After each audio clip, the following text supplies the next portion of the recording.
नमस्कार दोस्तों, उम्मीद करता हूँ स्वस्थ होंगे, सुखी होंगे। मैं आपके बीच रोज नई नई रोचक तथ्य देश विदेश की रहस्यमय कहानियों को आपसे अवगत कराता हूँ। और हाँ, अगर आप मेरे चैनल पर नए हैं तो प्लीज चैनल को सब्सक्राइब करना न भूलें और बेल आइकन को भी दबाएं, जिससे मेरी वीडियो आप तक सबसे पहले पहुँच सके। तो चलिए शुरू करते हैं। अगर मेरे खून को साबित करने से पहले मेरी मौत हो जाती है तो मैं वादा करता हूँ मैं मौत को पराजित करूँगा।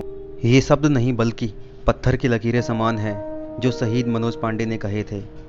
भारत माता का ये वीर योद्धा कारगिल के युद्ध में हमारा हीरो है, जिसने दुश्मनों के घर में घुसकर उनकी धज्जियां उड़ा डाली थी। एक गजब का हौसला था इस वीर सपूत के पास। दुश्मन की गोलियों से बुरी तरह जख्मी होने के बावजूद उनके हाथ से बंदूक न छूटी थी। यूपी के सीतापुर स्थित रूधा गांव में 25 जून 1975 को एक ब्राह्मण परिवार में मनोज कुमार पांडे का जन्म हुआ। बचपन के कुछ वर्ष पहले तो गांव में ही बीते, फिर उनका परिवार लखनऊ शिफ्ट हो गया। फिर बाकी की पढ़ाई मनोज पांडे की लखनऊ में ही हुई। कक्षा 12वीं की पढ़ाई मनोज पांडे की लखनऊ में ही हुई। बाद में मनोज पांडे एनडीए में प्रवेश पाने में सफल हो गए थे। जब उनका इंटरव्यू चल रहा था तो उनसे पूछा गया कि आप सेना में शामिल क्यों होना चाहते हो। तब उनका एक ही जवाब था, सिर्फ परमवीर चक्र को पाना चाहता हूँ और यही मेरा सपना है। और उनको गोरखा राइफल्स में शामिल किया गया।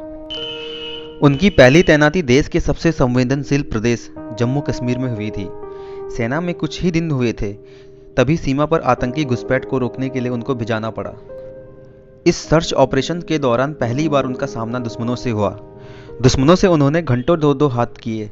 अंत में उन्होंने दुश्मनों को खात्मा कर दिया था। इस मुठभेड़ में उन्होंने अपने सीनियर ऑफिसर को अपनी आंखों के सामने शहीद होते हुए देखा था।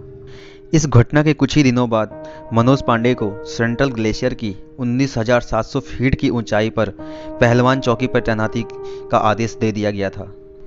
1999 में कारगिल युद्ध की घोषणा आधिकारिक रूप से हो चुकी थी और कैप्टन मनोज पांडे को खालूबार की पोस्ट को जीतने का मिशन दे दिया गया था। वे सभी अपनी रणनीति के साथ आगे बढ़ रहे थे। बावजूद इसके दुश्मन को उनकी आने की आहट हो चुकी थी। मनोज जानते थे कि उनके पास रात का ही समय है। अंधेरे में दुश्मनों को देखने में दिक्कत होगी। अगर सुबह हो जाएगी तो धूप की वजह से दुश्मनों की नज़र उन पर आसानी से पड़ सकती है और उनकी मुश्किलें बढ़ सकती हैं। उन्होंने तय किया कि वे आगे बढ़ेंगे। कुछ देर उन्होंने अपने साथियों के साथ रणनीति तैयार की और उसी रणनीति के सहारे वे आगे बढ़े। उन्होंने टुकड़ी को 2 भागों में बांट दिया, एक को दाहिने ओर से तो दूसरी ओर को बाईं ओर से दुश्मन पर हमला करने का निर्देश दिया।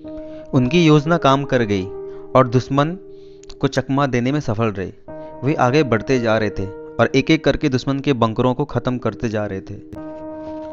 अभी तक वे दुश्मनों के 3 बंकरों को उड़ा चुके थे।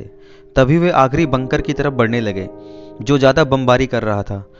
उनको ये पता था कि अगर वे इस बंकर को उड़ा देते हैं तो उन्हें जीतने से कोई रोक नहीं सकता था।